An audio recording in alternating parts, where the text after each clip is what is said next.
இன்றைக்கி இருக்கக்கூடிய சமூக மாற்றங்களில் இப்போ ஸ்கூல்ஸ் அண்ட் காலேஜஸ் முடிச்சுட்டு வர ஸ்டூடெண்ட்ஸ் எல்லாருமே ஒரு பதட்டமான ஒரு மனநிலையில் இருக்காங்க. நம்ம கோர்ஸாக எதை தேர்ந்தெடுக்கணும், ஃப்யூச்சரில் நம்ம என்னவா ஆகணும், அது இல்லாமல் இந்த சோஷியல் மீடியானுடைய இம்பாக்ட் முழுசாக பேரண்ட்ஸினுடைய அழுத்தம் எல்லாம் சேர்ந்து குழந்தைகள் ஒரு பயத்திலேயே இருக்காங்கன்றது ஒரு மனநல ஆலோசகர்களோட பெரும்பாலானோட கருத்தாக இருக்குது. இதை நீங்கள் எப்படி பார்க்குறீங்க? இதிலிருந்து குழந்தைகள் எப்படி வெளியே வரணும்? ஓகே. ஆக்சுவலாக குழந்தைங்களாவே விட்டாலே அவங்களுக்கே எல்லாமே தெரியும் ஓரளவுக்கு. நம்ம நிறைய விஷயங்கள் திணிக்கப்படுறதுனால தான் அவங்களுக்கு ஒரு பயத்தையும் சேர்த்து கொடுக்குறோம். இங்கே சக்ஸஸ் ஃபெயிலியரை பற்றி அதிகமாக பேசி பேசி பேசி எதை பண்ணால் சக்ஸஸ் எதை பண்ணால் ஃபெயிலியர் அப்படின்றத சொல்லித்தரதுக்கோ பாகுபாடு பண்ணுறது நம்மளுக்கு ஒரு விளக்க உரை கொடுறதுக்கெலாம் யாரும் இல்லை. தோத்துட்டா மட்டும் குறை சொல்லுவாங்க, ஆனால் ஜெயிக்கிறதுக்குரிய வழியை யாருமே இங்கே சொல்லித்தரது கிடையாது. அதனால தான் இங்கே ஒரு போராட்ட காலமாக அவன் படிக்கிற காலம் மட்டும் இல்லை, வாழ்க்கையில் வாழ்கிற காலம் வரையும் எதை பண்ணால் சக்ஸஸ் ஆகும், யார் கூட சேர்ந்தால் சக்ஸஸ் ஆகும், என்ன பண்ணால் சக்ஸஸ் ஆகும் தெரியாது. ஆக்சுவலாக இதை படித்தா ஸ்கோப் இருக்குது, அதை படித்தா ஸ்கோப் இருக்குன்னு சொல்லிட்டு 1008 பேர் அறிவுரை கூறுறதுக்கு நம்ம வீட்டு வாசலில் வந்து தேடி வந்து நிற்பாங்க. ஆனால் 10th முடிச்சுட்டு +1 எடுக்கும் போது எந்த கோர்ஸை எடுக்கணுன்றது, அதாவது நான் பயாலஜி எடுக்கணுமா, நான் காமர்ஸ் எடுக்கணுமா, எதுக்கு எடுக்கணும் அதுவே தெரியாமல் தான் ஒருத்தன் +1க்கே போகிறான். அந்த +1 +2 முடித்த பிறகு நான் எந்த காலேஜ் சேரணும், நான் என்ன கோர்ஸ் எடுக்கணும் அப்படின்றதெல்லாம் கூட ஒரு பெரிய பிளாங்காக தான் இருக்கும். பாதி பேர் ஃப்ரெண்ட்ஸ் எல்லாம் இந்த காலேஜ் ஜாயின் பண்ணிட்டாங்கிறதுக்காக ஜாயின் பண்ணுறது ஒன்று. இன்னொன்று, வீட்டில் வர அத்தனை பூமர்ஸுமே நம்மளுக்கு ஒவ்வொருத்தரும் ஒவ்வொரு விஷயம் சொல்லுவாங்க. இதை படி ஸ்கோப் இருக்குது, இதை படி ஸ்கோப் இருக்குது அப்படின்வாங்க. ஸோ இப்படி எல்லாரோட கட்டாயத்துலேயும் நம்ம எதையோ ஒன்று படிப்போம். அண்ட் ஒரு சில பேருக்கு லாஸ்ட் மினிட் ஆகிடுச்சு, எங்கேயாவது ஒரு காலேஜில் சீட்டு வாங்கியே ஆகணும் அப்படின்றதுக்காக எங்கே சீட்டு கிடைக்குதோ அந்த சீட்டு.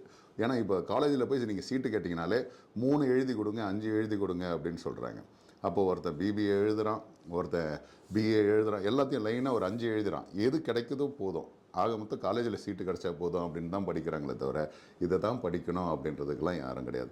இப்போவும் சொல்கிறேங்க, நான் சமீபத்தில் ஒரு கல்லூரி போயிருக்கும்போது நான் கூப்பிட்டு கேட்ட ஒரு விஷயம், எம்பிஏ முடித்தவங்க யாருன்னா இருக்கிறீங்களா அப்படின்னு. ஒரு தம்பி வந்தார், எம்பிஏ முடிச்சுட்டு அவர் டிஜே வாசிக்கிறார். அவர் தான் அந்த ஈவெண்ட்டோட டிஜேவே, அவர் எம்பிஏ முடிச்சிருக்கார். வந்தார், எம்பிஏ படிச்சுட்டு இருக்கவங்க யாருன்னா இருக்கிறீங்களா அப்படின்போது அந்த அந்த கல்லூரியில் படிக்கிற ஒரு மாணவனே மேடைக்கு வந்தார். அதுக்கப்புறம் இந்த எம்பிஏவே நல்லா படிக்கிற மாணவர்கள் இருப்பாங்களே, அவங்க யாருன்னா மேடைக்கு வாங்க அப்படின்னா. ஸோ அப்போது இவன் எம்பிஏ முடித்தவன், இவன் எம்பிஏ நல்லா படிக்கிறவன், இவன் எம்பிஏல சுமாராக மார்க் எடுக்கிறவன். ஆக மொத்தம் வெளியே இந்த சமுதாயம் பார்க்க போகிறது எம்பிஏன்னு மட்டும்தான் பார்க்குமே தவிர, எம்பிஏ முடித்து நல்ல மார்க் எடுத்தியா, எம்பிஏல கம்மியாக மார்க் எடுத்தியான்லாம் இங்கே இந்த சமுதாயம் உன்னுடைய 30வது வயசு 35வது வயசு மேலே பார்க்க போகிறது கிடையாது. என்ன படிப்புன்னு கூட இங்கே லீஸ்ட் பாதர் இந்த சொசைட்டி. ஓகே. ஸோ வெறும் ப்ரொஃபஷனல் கோர்சஸ் எடுத்தவங்களுக்கு மட்டும்தான் அந்த படிப்புக்கான மரியாதை இருக்குமே தவிர, ஒரு கட்டத்துக்கு மேலே நம்ம என்ன ஆர்ட்ஸ் எடுத்தாலும் என்ன இன்ஜினியரிங் எடுத்தாலும் நம்மளுக்கு வெறும் அந்த பிராண்டு தான். அது வந்து நான் பிஏ படித்தேன் இல்லை பிஇ படித்தேன் அப்படின்ற ஒரு நேம் தான். இப்போவும் சொல்கிறேன், education is just a knowledge. Okay. நீங்கள் படிக்கிற படிப்பு உங்களோட அறிவாற்றல் மட்டுமே. ஆனால் உண்மையான விஸ்டம், உண்மையான ஞானம் எங்கேருந்து கிடைக்கும்னா உன்னோட தோல்வியிலேருந்தும், உன்னோட பசித்த வயிறுலேருந்தும், உன்னோட காலியான பர்ஸ்லேருந்தும் கிடைக்கும். ஓகே. இந்த உலகம் நிறைய கற்றுக் கொடுக்கும். அதனால் நீங்கள் உண்மையான wisdom this world exposure gives. தயவு செய்து தோத்துட்டோன்னு நினைக்காதீங்க. நான் அதே போல் இன்னொரு ப்ரொஃபஸரை கூப்பிட்டேன். அந்த ப்ரொஃபஸர் என்ன பாடம் எடுக்கிறாருன்னு கேட்டேன், என்ன படிச்சிருக்காருன்னு கேட்டேன்.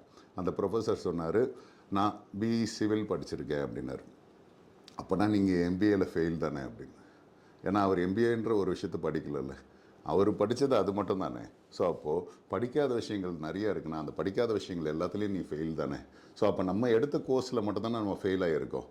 நம்மளுக்கு எடுத்த கோர்ஸை மட்டும் ஃபெயில் ஆகிருக்குன்னா அது நம்மளுக்கு மேபி வராது, இல்லை நம்மளுக்கு அது பிடிக்கல. நம்மளுக்கு எது பிடிச்சிருக்கோ அதை நீங்கள் ப்ராக்டிக்கல் நாலேஜோட கற்றுங்க, புரிஞ்சு படிங்க. உங்களுக்கு இது தேவையா தேவையில்லையான்றது தெரிஞ்சு நீங்கள் படிங்க. யாரோ ஒருத்தன் கட்டாயப்படுத்தினா, இல்லை நீங்கள் இதில் ஃபெயில் ஆகிட்டு இது உனக்கு வரல அப்படின்லாம் சொல்லிட்டு உன்னை கிண்டல் பண்ணான்றதுக்காக நீ ஃபெயிலியர் கிடையாது. நீ வேறு எதுக்கோ பயன்பட்டுருக்க, வேறு எதுக்கோ ஒரு விஷயத்துக்காக படைக்கப்பட்டிருக்க. அதனால் இங்கே யாருமே ஃபெயிலியர் கிடையாது.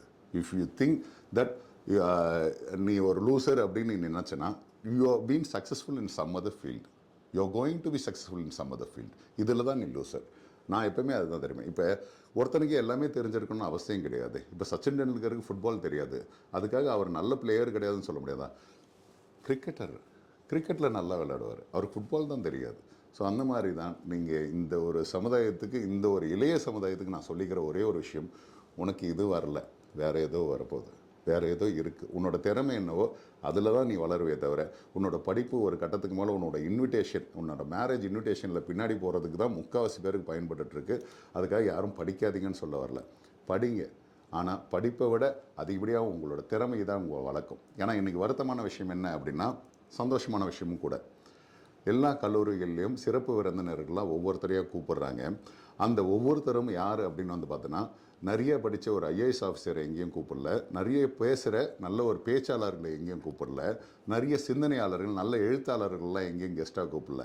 யார் யாரெல்லாம் டான்ஸ் ஆடி ரீல்ஸ் போடுவாங்களோ, யார் யாரெல்லாம் அவங்களோட திறமையெல்லாம் காமிச்சு ரீல்ஸ் போடுவாங்களோ அவங்களெல்லாம் தான் இன்றைக்கி சீஃப் கெஸ்ட்டாகவே கூப்பிட்றாங்க. அப்போ திறமைக்கு தான் முதலிடம் இருக்கே தவிர இந்த படிப்பாளிகள், இந்த சிந்தனையாளர்கள், எழுத்தாளர்கள் என்னென்னலாம் சொல்கிறாங்களோ அவங்கள எல்லாரையுமே இந்த சமுதாயம் ஒதுக்கி தான் வச்சுருக்கு. ஓகே, இந்த அதுவும் சோ கால்டு எஜுகேஷன் கற்றுக் கொடுக்குற பெரிய பெரிய கல்லூரிகளில் அவங்களே எஜுகேஷனுக்கு இம்பார்ட்டன்ட் கொடுத்து யாரையும் சிந்தனையாளர்கள்லாம் கூப்பிட்றது கிடையாது. எல்லாருக்குமே தேவை இந்த மாதிரியான ஃபாலோவர்ஸ் அதிகமாக இருக்கிற ஆட்கள் மட்டுமே. அதுக்காக நீங்கள் ஃபாலோவர்ஸ் ஏற்றிங்கன்னு சொல்ல. ஓகே, திறமைகளை வளர்த்துங்க. உங்கள் திறமைகள் கண்டிப்பாக உங்களுக்கான அங்கீகாரத்தை கொடுக்கும். Okay, wishing all the best.